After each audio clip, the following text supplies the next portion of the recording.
BPSC maker के इस नए एपिसोड में आप सभी का स्वागत है। आज के इस वीडियो में 11 नवंबर 2022 से संबंधित बिहार करंट अफेयर्स और साथ ही राष्ट्रीय और अंतर्राष्ट्रीय घटनाओं से करंट अफेयर्स के जितने भी प्रश्न बनेंगे संबंधित सारी जानकारी आपको विस्तार पूर्वक दिया जाएगा। आज जो आप यहाँ पर क्लास देख रहे हैं ये करंट अफेयर्स का 500वां क्लास है।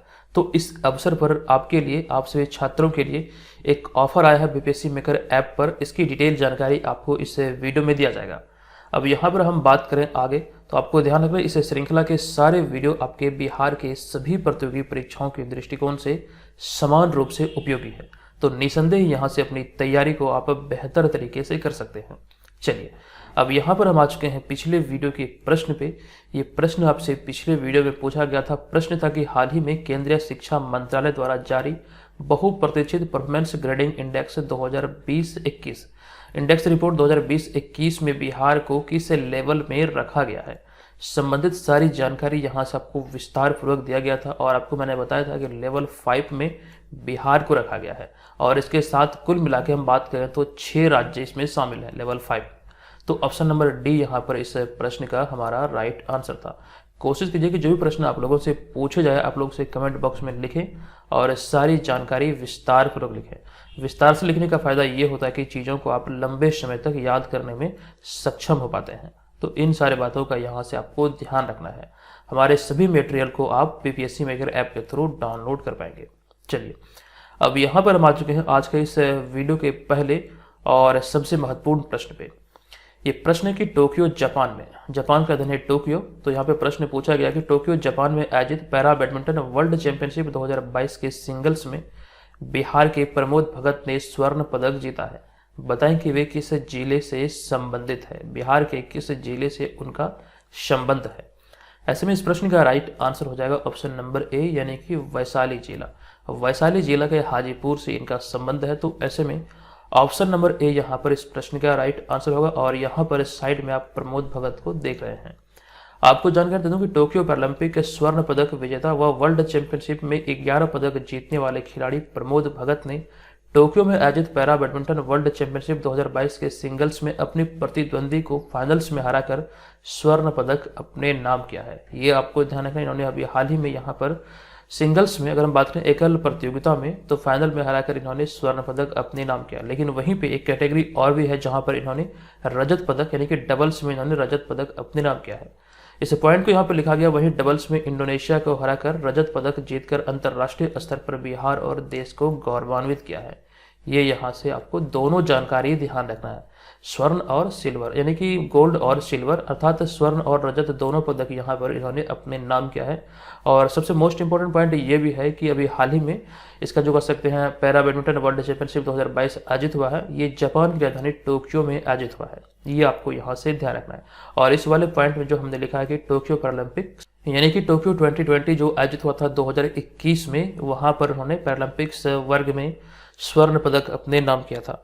अब यहाँ पर हम अगले पॉइंट की बात करें उनका संबंध के बारे में, तो बिहार के वैशाली जिले के हाजीपुर से उनका संबंध है। कई लोग यहाँ पे कंफ्यूज कर जाते हैं कि हाजीपुर बिहार में एक जिला है। एक्चुअली में अगर देखें वास्तविकता ये है कि बिहार में हाजीपुर कोई भी जिला नहीं बल्कि वैशाली जिला है। और वैशाली जिला के हेडक्वार्टर की बात करें तो ये है हाजीपुर। आप लोग यहाँ से कंफ्यूज नहीं करेंगे। अगला पॉइंट यहाँ पर हमारा है प्रमोद भगत की एक उपलब्धि के बारे में। भारत सरकार ने इन्हें वर्ष 2019 में अर्जुन पुरस्कार से सम्मानित किया था। इसी पॉइंट को लिखा गया कि वर्ष 2019 में प्रमोद भगत को भारत सरकार द्वारा अर्जुन पुरस्कार से नवाजा गया था। ये इंपॉर्टेंट है, यहाँ से आपको ध्यान रखना है। अब यहाँ पर आगे हम बात करेंगे टोक्यो ओलंपिक 2021 और पैरालंपिक 2021 के बारे में। इसको लेकर के हमने एक वीडियो चैनल पर अपलोड किया था और आपको हमने बताया था कि यहाँ से आपके एग्जाम में प्रश्न निश्चित तौर पर पूछे जाएंगे। ये 90 प्रश्नों का एक वीडियो था। इसका पीडीएफ भी हमने आपके साथ साझा किया था। हालांकि अभी भी आप इस वीडियो को टॉपिक स्टडी के अंतर्गत जाकर देख सकते हैं या फिर बीपीएससी मेकर ऐप पर भी वहाँ पर आपको ये मिल जाएगा। ये वीडियो इतना इंपॉर्टेंट था कि यहाँ से आपके एग्जाम में प्रश्न पूछे गए और एक दो नहीं बल्कि सभी एग्जाम में, लगभग एग्जाम में यहाँ से प्रश्न बने हैं। जिस भी टॉपिक को या फिर जिस भी प्रश्न को मैं आपको बताता हूँ कि ये अगर इंपॉर्टेंट है तो आप लोग उसे स्पेशल ट्रीट कीजिए और अपनी कॉपी में जरूर नोट कीजिए। अगर आप हम पे भरोसा करते हैं करंट अफेयर्स की श्रृंखला को लेकर के, तो निसंदेह हमारी बातों को मानिए और हम जो आपको कहते हैं उस चीज़ को आप लोग जरूर फॉलो कीजिए, यहाँ से आपकी हेल्प निश्चित तौर पर होगी। करंट अफेयर्स की पूरी जिम्मेदारी आप बीपीएससी मेकर को दे दीजिए, यहाँ से निश्चित तौर पर आपका करंट अफेयर्स या फिर बीपीएससी प्री एग्जाम जो है ये आपका निश्चित तौर पर निकलेगा, क्योंकि हम आपको जिस प्रकार से मटेरियल दे रहे हैं इतनी कम कीमतों पर, ये कहीं ना कहीं आपके लिए आपको सफलता दिलाने में कारगर सिद्ध होगी। इस बात का यहाँ से ध्यान रखिए। अब यहाँ पर हम आ चुके हैं दूसरे प्रश्न पे। ये दूसरा प्रश्न है कि हाल ही में बोधगया में राष्ट्रीय स्तर पर आयोजित सरस्वती सम्मान समारोह में कितने शिक्षक शिक्षिकाओं को सम्मानित किया गया। ये राजगीर में राष्ट्रीय स्तर पर आयोजित हुआ था सरस्वती सम्मान समारोह। इस प्रश्न का राइट आंसर होगा यहाँ पर कुल मिला के 100 शिक्षक और शिक्षिकाओं को, दोनों को मिला के 100 शिक्षक शिक्षिकाओं को सम्मानित किया गया। ऐसे में ध्यान रखिए ऑप्शन नंबर ए यहाँ पर इस प्रश्न का राइट आंसर होगा। अब यहाँ पर आपको जानकारी दे दूं कि भगवान बुद्ध की ज्ञान स्थली बोधगया में राष्ट्रीय स्तर पर सरस्वती सम्मान समारोह में पूरे भारत के 100 शिक्षक शिक्षिकाओं को सम्मानित किया गया है। यहाँ पर हमने लिखा है एक शब्द, भगवान बुद्ध की ज्ञान स्थली बोधगया। भगवान बुद्ध को जो ज्ञान की प्राप्ति हुई थी बोधगया में निरंजना अर्थात फल्गु नदी को पहले निरंजना नदी कहा जाता था, तो इसी नदी के किनारे बैसाख पूर्णिमा की रात्रि को इन्हें ज्ञान की प्राप्ति हुई थी भगवान बुद्ध को। भगवान बुद्ध के बारे में अगर हम बात करें या फिर जैन धर्म के महावीर के बारे में बात करें, तो ऐसे में भगवान बुद्ध भगवान महावीर से संबंधित एक प्रश्न कॉमन रूप से आपके बिहार के प्रतियोगी परीक्षाओं और उनमें से भी बीपीएससी एग्जाम में अब सारे ईयर के प्रश्न पत्र को पलटा के देखिए, एक प्रश्न स्वाभाविक तौर से यहाँ से इस टॉपिक से आपको देखने को मिलेगा, तो इसको आप लोग जरूर रिवाइज कर लीजिएगा। हम यहाँ पर चलेंगे अगले पॉइंट पे। अब बात करेंगे यहाँ पर शिक्षक पुरस्कार की बात आई है, तो राष्ट्रीय शिक्षक पुरस्कार से इस वर्ष पूरे भारत से कितने शिक्षकों को सम्मानित किया गया, ये पॉइंट आप यहाँ पर देखने वाले हैं। बहुत इंपॉर्टेंट है, हो सकता है एग्जाम में पूछे जाए। तो यहाँ पर यह पॉइंट है कि इस वर्ष 2022 में 5 सितंबर को शिक्षक दिवस के अवसर पर देश भर से 46 शिक्षकों को राष्ट्रीय शिक्षक पुरस्कार से सम्मानित किया गया, जिनमें बिहार के 2 शिक्षक भी शामिल थे, एक शिक्षक एक शिक्षिका। और इस चीज को यहाँ पर हमने आगे लिखा कि इसमें पटना की शिक्षिका निशी कुमारी और त्रिवेणीगंज सुपौल के शिक्षक सौरभ सुमन शामिल हैं, जिन्हें अभी हाल ही में राष्ट्रीय शिक्षक पुरस्कार 2022 से सम्मानित किया गया। बहुत इंपॉर्टेंट है दोनों पॉइंट, दोनों की जानकारी आपको विस्तार पूर्वक दिया गया था। आई होप कि आपको याद होगा। चलिए अब यहाँ पर हम आगे बात करेंगे सरस्वती सम्मान के बारे में। सरस्वती सम्मान जो दिया गया है 29वां, 30वां, 31वां रिसेंटली के ये कुछ है जो कि आपके एग्जाम में पूछे जा सकते हैं। पिछला वाला जो प्रश्न तभी आपने देखा सरस्वती सम्मान समारोह जो आयोजित हुआ वो कुछ अलग है, और ये जो मिलता है ये कुछ अलग है। यहाँ पर आपको ध्यान रखना एक लोग का ही चुनाव किया जाता है, यानी कि एक लेखक या फिर एक उपन्यासकार या फिर एक कहानीकार को चुना जाता है जिन्होंने अपनी कृति से, अपनी रचना से एक छाप छोड़ी हो, वैसे को यहाँ पर इस सम्मान से सम्मानित किया जाता है। तो ऐसे में ध्यान रखिए 29वां सरस्वती सम्मान जो मिला था ये वासुदेव मोही को मिला था। इनका कहानी संग्रह था चेकबुक, इसी के लिए ये अवार्ड से सम्मानित किया गया था। जबकि 30वां मिला था शरण कुमार लिम्बाले को मराठी उपन्यास सनातन के लिए। 31वां अभी हाल ही में दिया गया प्रोफेसर रामदरस मिश्र को कविता संग्रह मैं तो यहाँ हूँ के लिए। ये बहुत इंपॉर्टेंट है तीनों, आप लोग इसका स्क्रीनशॉट ले लीजिए और अपनी कॉपी में भी जरूर नोट कर लीजिए, क्योंकि यहाँ से आपके एग्जाम में प्रश्न बनने की प्रबल संभावना है। और 68वीं के बारे में एक जानकारी आपको दे दूं, इसको लेकर के टेस्ट सीरीज जल्द ही शुरू होने वाला है, तो आप अगर चाहें तो 68वीं वाले कोर्स में बीपीएससी मेकर ऐप पर रजिस्टर हो सकते हैं। अगला हमारा तीसरा प्रश्न है कि हाल ही में 12 और 13 नवंबर 2022 को आसियान भारत स्मारक शिखर सम्मेलन और 17वें पूर्वी एशिया शिखर सम्मेलन का आयोजन किस देश में किया जाएगा। तो इस प्रश्न का हमारा राइट आंसर होगा ऑप्शन नंबर डी, यानी कि कंबोडिया इस प्रश्न का राइट आंसर होगा। अब यहाँ पर आपको जानकारी दे दूं विस्तार पूर्वक कि इस वर्ष आसियान भारत संबंधों की 30वीं वर्षगांठ है और इसे आसियान भारत मैत्री वर्ष के रूप में मनाया जा रहा है। ये यहाँ पर ध्यान रखना है कि आसियान भारत संबंधों की 2022 में ये 30वीं वर्षगांठ सेलिब्रेट किया जा रहा है आसियान भारत मैत्री वर्ष के रूप में। इस अवसर पर 14वें उपराष्ट्रपति जगदीप धनखड़ आसियान भारत स्मारक शिखर सम्मेलन और 17वें पूर्वी एशिया शिखर सम्मेलन में भाग लेने के लिए कंबोडिया के दौरे पर हैं, जहां वे आपको ध्यान रखना 12 नवंबर 2022 को नॉम पेन में आसियान भारत स्मारक शिखर सम्मेलन में भाग लेंगे और अगले दिन 13 नवंबर 2022 को 17वें पूर्वी एशिया शिखर सम्मेलन में भी भाग लेंगे। ये आपको ध्यान रखना है। जगदीप धनखड़ जो कि वर्तमान में भारत के 14वें उपराष्ट्रपति हैं, ये यहाँ पर इस दोनों सम्मेलन में भाग लेने के लिए कंबोडिया की यात्रा पर है। साथ ही आपको यहाँ पर यह भी ध्यान रखना पड़ेगा जगदीप धनखड़ इससे पहले पश्चिम बंगाल के राज्यपाल भी रह चुके हैं। तो इतनी सारी जानकारी यहाँ से आपको ध्यान रखना है। और वहीं पे हम बात करें इस सम्मेलन की, तो हालांकि इस सम्मेलन में उपराष्ट्रपति जगदीप धनखड़ के साथ विदेश मंत्री डॉक्टर एस जयशंकर भी शामिल होंगे। ये भी आपको यहाँ से ध्यान रखना है। अब यहाँ पर देखिए ये दोनों सम्मेलन कंबोडिया में आयोजित हो रहा है 12 और 13 नवंबर 2022 को। कंबोडिया के बारे में ये ध्यान रखिए, प्रसिद्ध अंकोर मंदिर कंबोडिया में ही स्थित है। आप लोगों ने इस मंदिर का नाम सुना होगा कि प्रसिद्ध अंकोर जो मंदिर है कहाँ है, तो ये कंबोडिया में ही स्थित है। चलिए अब यहाँ पर हम चलेंगे अगले चौथे प्रश्न पे। ये चौथा प्रश्न है कि निम्नलिखित में से कौन हाल ही में एशियाई मुक्केबाजी चैंपियनशिप में सर्वाधिक पदक जीतने वाले सबसे सफल मुक्केबाज बने हैं। इस प्रश्न का हमारा राइट आंसर हो जाएगा शिव थापा, यानी कि ऑप्शन नंबर सी यहाँ पर इस प्रश्न का राइट आंसर हो जाएगा। ये नाम यहाँ से ध्यान रखिए, राइट आंसर है ऑप्शन नंबर सी।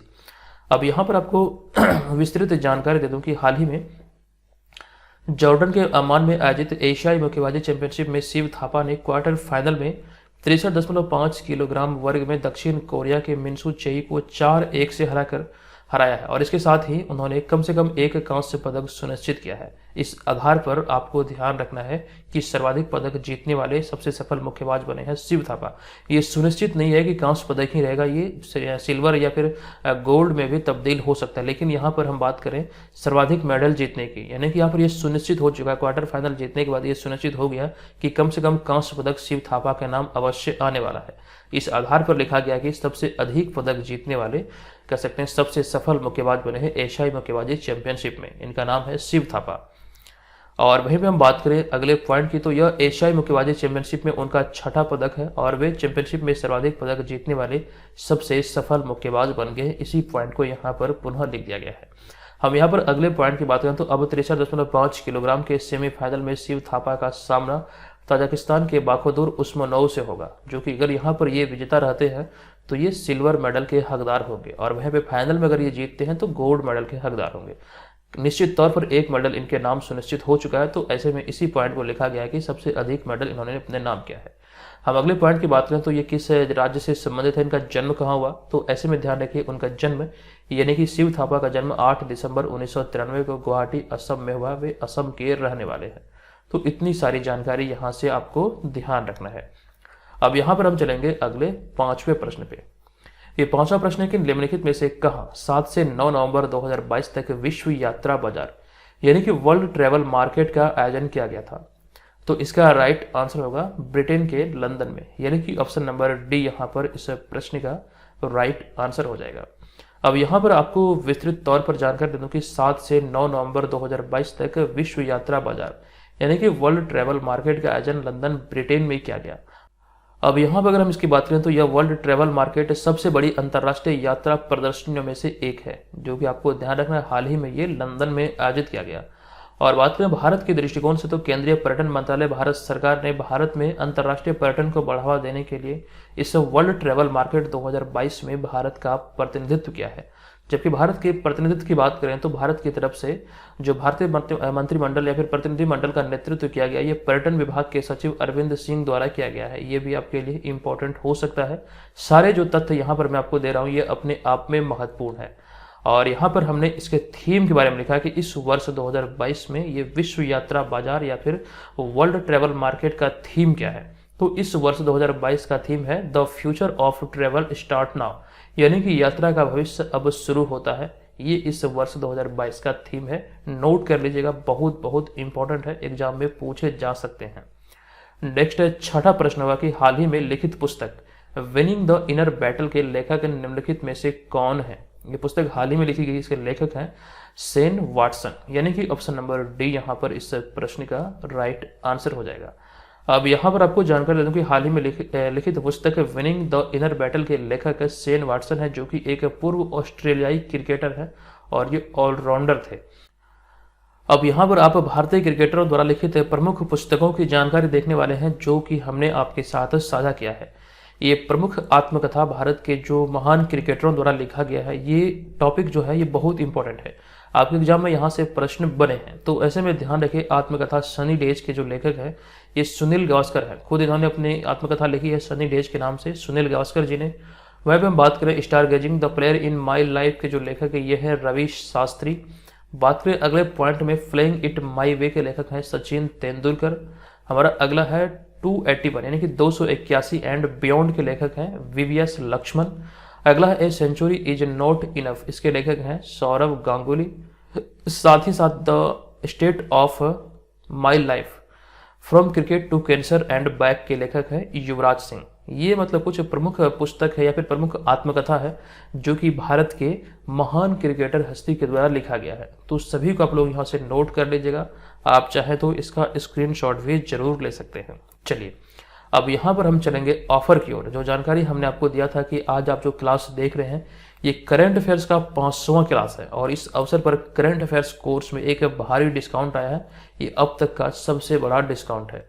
जिस कोर्स को आप लोग ज्वाइन करते थे पहले तो 365 में था और ये आप लोगों के लिए फिक्स कर दिया कि 198 में आपके लिए उपलब्ध रहेगा।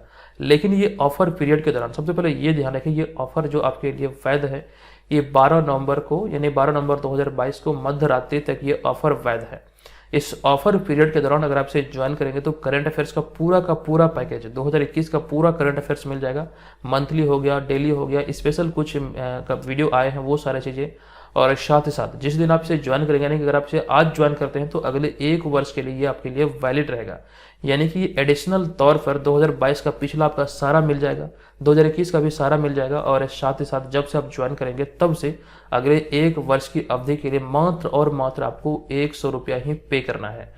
ठीक है, ये करंट अफेयर्स की श्रृंखला आपके लिए बहुत इंपॉर्टेंट है, आप इसको बिल्कुल हल्के मत लीजिए। इस फी को देखकर आप इसका आंकलन मत कीजिए कि यहाँ से किस प्रकार से प्रश्न बनेंगे। स्वाभाविक सी बात है, अभी रिसेंटली जितने भी एग्जाम हुए हैं यहाँ से हमारे नोट से लगभग सारे प्रश्न बने हैं। एक बात यहाँ पर ध्यान रखिएगा, जितने भी छात्र हमसे पहले से जुड़े हुए हैं आप लोग कमेंट करके बताइएगा कि रिसेंटली जितने भी एग्जाम आपने दिए हैं या फिर आयोजित हुए हैं वहाँ पर इससे प्रश्न बने हैं या फिर नहीं बना है। आप लोग ये सपोर्ट जरूर कीजिएगा, आप लोग कमेंट बॉक्स में लिखिएगा कि करंट अफेयर्स के प्रश्न बने हैं या फिर नहीं बने हैं।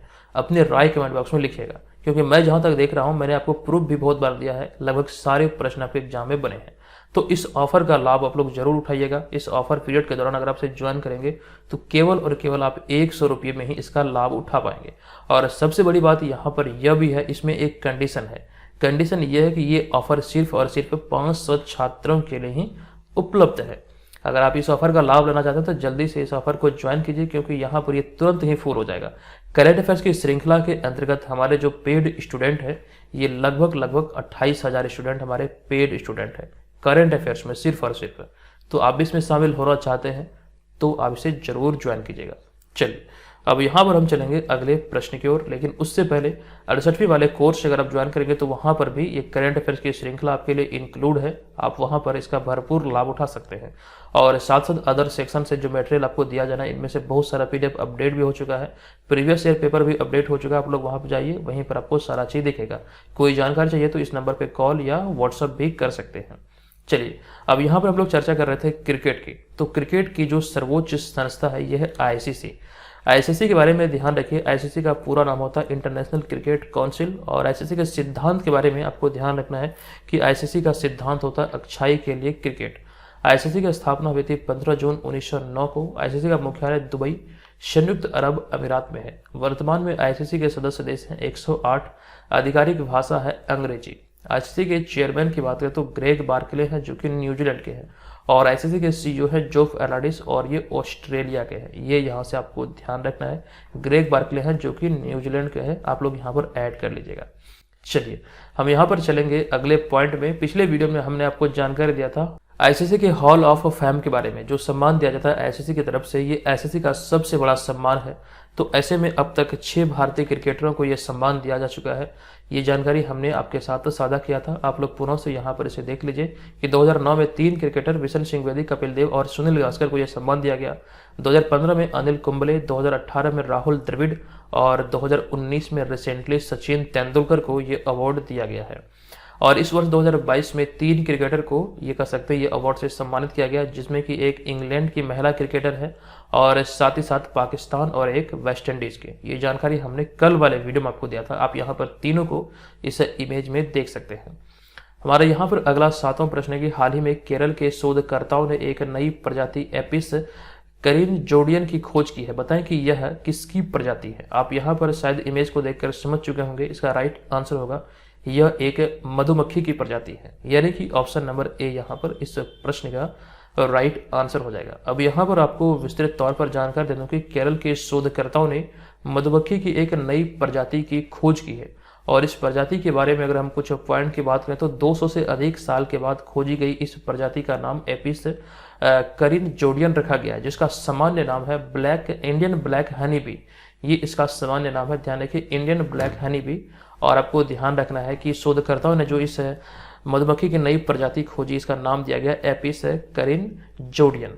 और वहीं पे हम अगले पॉइंट की बात करें तो कुछ और भी पॉइंट इनसे संबंधित है, एग्जाम पर्पज से इंपॉर्टेंट हो सकते हैं, कि भारत में आखिरी बार 1798 में फ्रेवियस द्वारा एपिस इंडिका नामक मधुमक्खी की खोज की गई थी। पिछली बार मधुमक्खी की किसी प्रजाति की खोज हुई थी जो 1798 में हुई थी।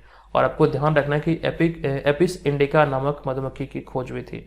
और हम वहीं पे अगले पॉइंट की बात करें तो हमारा अगला पॉइंट है दीखू नदी से संबंधित, जो कि नागालैंड की एक नदी है।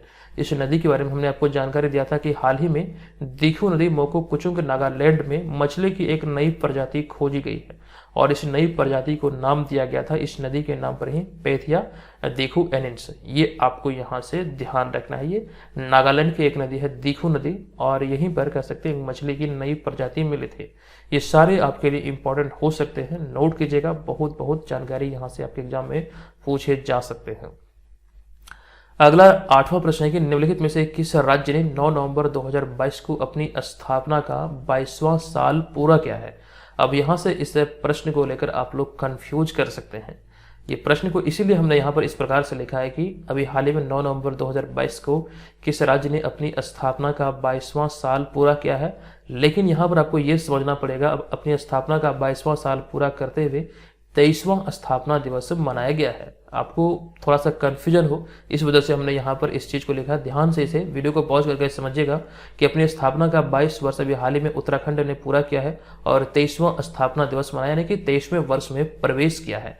तो इस चीज़ को यहाँ से ध्यान रखिए। इसका जो राइट आंसर होगा ये होगा उत्तराखंड, यानी कि ऑप्शन नंबर बी यहाँ पर इस प्रश्न का राइट आंसर होगा।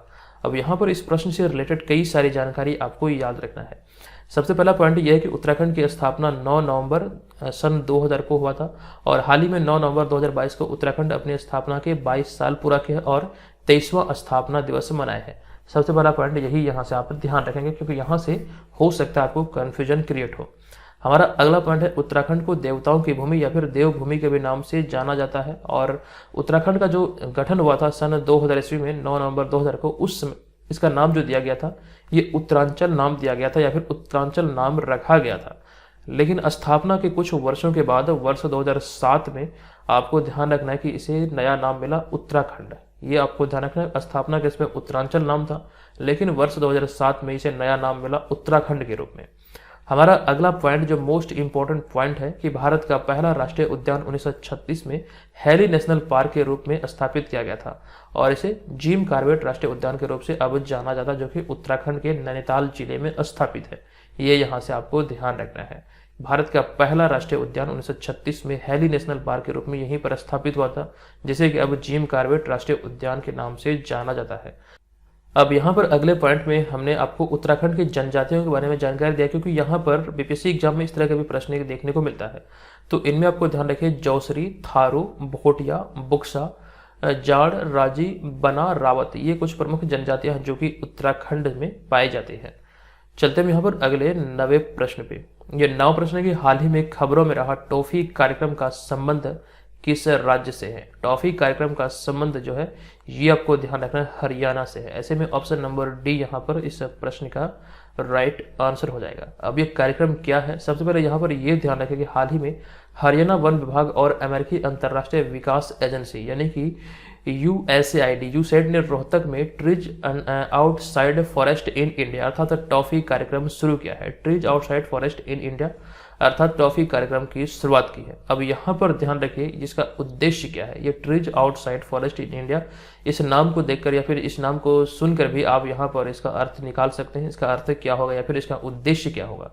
तो इसी के उद्देश्य के बारे में हमने यहाँ पर ये लिखा कि इसका उद्देश्य यानी कि इस कार्यक्रम का उद्देश्य राज्य के किसानों, कंपनियों और अन्य निजी संस्थानों को साथ लाकर राज्य में पारंपरिक वन क्षेत्रों के बाहरी क्षेत्र में वन आवरण का तेजी से विकास और विस्तार करना ही इसका एक लक्ष्य है, जिस लक्ष्य को लेकर अभी हाल ही में कर सकते हैं एक समझौता भी दोनों के बीच हुआ है, यूसैड और हरियाणा वन विभाग के बीच। ये यहाँ से आपको ध्यान रखना है। तो ऐसे में ऑप्शन नंबर डी यानी कि जो टॉफी कार्यक्रम संबंधित है ये हरियाणा से संबंधित है।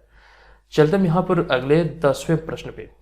10वां प्रश्न है, यहाँ पर आप लोग एक आसान भाषा में ये भी समझ लीजिए कि जो वन आवरण है इसको विस्तार करने को लेकर ही कर सकते हैं ये समझौता हुआ है यूसैड और हरियाणा वन विभाग के बीच। ये यहाँ से आपको ध्यान रखना है। यहाँ पर टॉफी कार्यक्रम का अगर उद्देश्य पूछा जाए तो वन आवरण क्षेत्र को बढ़ाना ही इसका एक प्रमुख उद्देश्य है।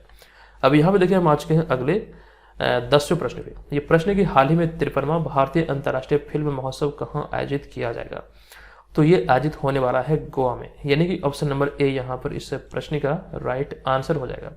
आपको ध्यान रखना है कि 53वां भारतीय अंतर्राष्ट्रीय फिल्म महोत्सव 20 से 28 नवंबर के बीच गोवा में आयोजित किया जाना है और इसमें कुल 15 फिल्में गोल्डन पीकॉक अर्थात स्वर्ण मयूर अवार्ड के लिए प्रतिस्पर्धा करेगी, यानी कि 15 फिल्मों का इसमें प्रदर्शन किया जाएगा और इन 15 फिल्मों में से भारत की 3 जबकि अंतर्राष्ट्रीय 12 और भारत की 3 फिल्में इसमें शामिल होगी। इसी पॉइंट को यहाँ पर लिख दिया गया है, आप लोग चाहें तो नोट कर लीजिए। चलते हम यहाँ पर अगले 11वें प्रश्न पे। ये 11 प्रश्न की हाल ही में केंद्रीय शिक्षा मंत्रालय ने देश भर के स्कूलों और उच्च शिक्षण संस्थानों में किस दिन जनजातीय गौरव दिवस मनाने की घोषणा की है? तो राइट आंसर होगा ऑप्शन नंबर सी यानी कि 15 नवंबर 2022 को। ऐसे में ध्यान रखिए इस प्रश्न का राइट आंसर है ऑप्शन नंबर सी। अब यहाँ पर आपको जानकारी दे दूं केंद्रीय शिक्षा मंत्रालय ने देश भर के स्कूलों और उच्च शिक्षण संस्थानों में 15 नवंबर को जनजातीय गौरव दिवस मनाने का फैसला किया है। 15 नवंबर को स्वतंत्रता सेनानी, समाज सुधारक और देश के सम्मानित आदिवासी नेता बिरसा मुंडा की जयंती है और इसलिए इस दिन को चुना गया इनके सम्मान में। इस दिन को जनजातीय गौरव दिवस के रूप में मनाया जाएगा। अगला 12वां प्रश्न की हाल ही में 8 दिवसीय प्रतिष्ठित पुष्कर मेले का मेजबानी किस राज्य द्वारा किया गया है? तो राइट आंसर होगा ऑप्शन नंबर सी यानी कि राजस्थान की मेजबानी में अभी हाल ही में 8 दिवसीय पुष्कर मेला की शुरुआत हुई है, जिसका आयोजन जो होगा ये 1 नवंबर से लेकर 9 नवंबर 2022 तक किया गया। ये यहाँ से आपको ध्यान रखना है। और 68वीं के बारे में जो जानकारी हमने आपके साथ साझा किया है, बहुत सारे लोग ऑलरेडी से ज्वाइन कर चुके हैं, तो आप भी इस कोर्स को ज्वाइन करके अपनी तैयारी को एक नई दिशा दे सकते हैं। इसमें आपका ऑनलाइन टेस्ट सीरीज भी शामिल है, प्रीवियस ईयर पेपर भी आपको इसमें मिलने वाला है और साथ साथ करंट अफेयर्स की ये श्रृंखला भी पूर्ण रूप से इसमें इंक्लूड है। सारा का सारा नोट्स करंट अफेयर्स का इसमें मिलने वाला है और सिलेबस आधारित नोट्स तो इसमें शामिल है ही। ये चीज़ें आपको यहाँ पर प्री स्पेशल एग्जाम के लिए हिंदी भाषा में ये नोट्स बेस्ड जो कोर्स है ये आपके लिए उपलब्ध है। एप्लीकेशन पे जाइए, वहीं पर आपको सारा चीज़ मिल जाएगा। अब यहाँ पर हम आ चुके हैं आज के इस वीडियो के प्रश्न पे। प्रश्न है कि केंद्रीय सड़क परिवहन और राजमार्ग मंत्री नितिन गडकरी द्वारा 14 नवंबर 2022 को आमस दरभंगा एक्सप्रेसवे की आधारशिला रखी जाएगी। बताएं कि यह एक्सप्रेसवे बिहार के कितने जिलों से होकर गुजरेगी? कंप्लीट जानकारी यहाँ से हमने आपको दिया है। बताएं कि इस प्रश्न का राइट आंसर क्या होगा। आप लोग जब कमेंट करें तो कोशिश कीजिए कि सारी जानकारी वहाँ पर आप लोग विस्तार पूर्वक लिखें। लिखने से फायदा ये होगा कि चीज़ों को आप लंबे समय तक याद रखने में सक्षम हो पाएंगे। तो दोस्तों आज के इस वीडियो में इतना ही, मिलेंगे नेक्स्ट वीडियो में, तब तक धन्यवाद, जय हिंद।